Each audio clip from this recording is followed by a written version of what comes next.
Sung thuan rua tin mim ang kalau tiang dea Sir na run bel him ten kan len lain mo Kan rual lo om lai sha in kan run sunga Rau rel in kazua pa Pham ma chan ti re Kanu var riala Zol lo kor kan ha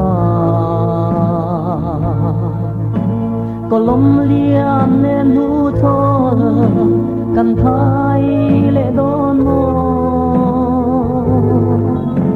Hetiang reng reng chuane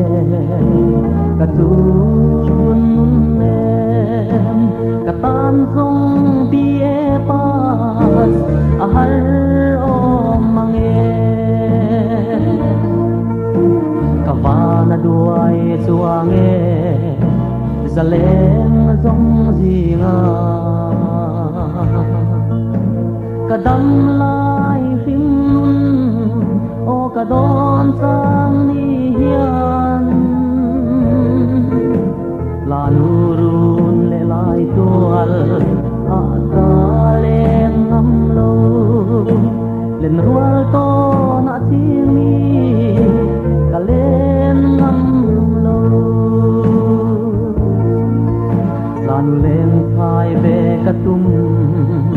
sang ni po hiane Ka kai ngam lo lanu sum tual le run sang Sa leng val rual loi na le him na run kha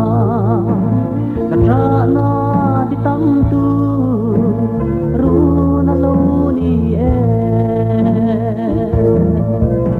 Kanu var riana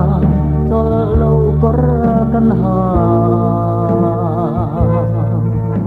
Kawlawm lian nen hnuhchhawl Kan thai le don mo Hetiang reng reng chuane Ka chunnunnem Ka tan zawng B.A pas Ahar om mange Dam ten khua nu lengin Min ven zelanga Sia lang kalau seilen Ve hun chuan mo kanu Ha dam ni tong ma Na tui lung phang khu Parang bul ve ni Kan la nei ve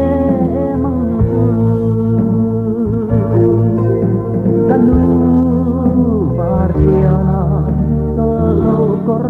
kan ha Kawlawm lian nen hnuhchhawl Kan thai le don mo Hetiang reng reng chuane Ka chunnunnem Ka tan zawng B.A pas Ahar om mange Ka tan zawng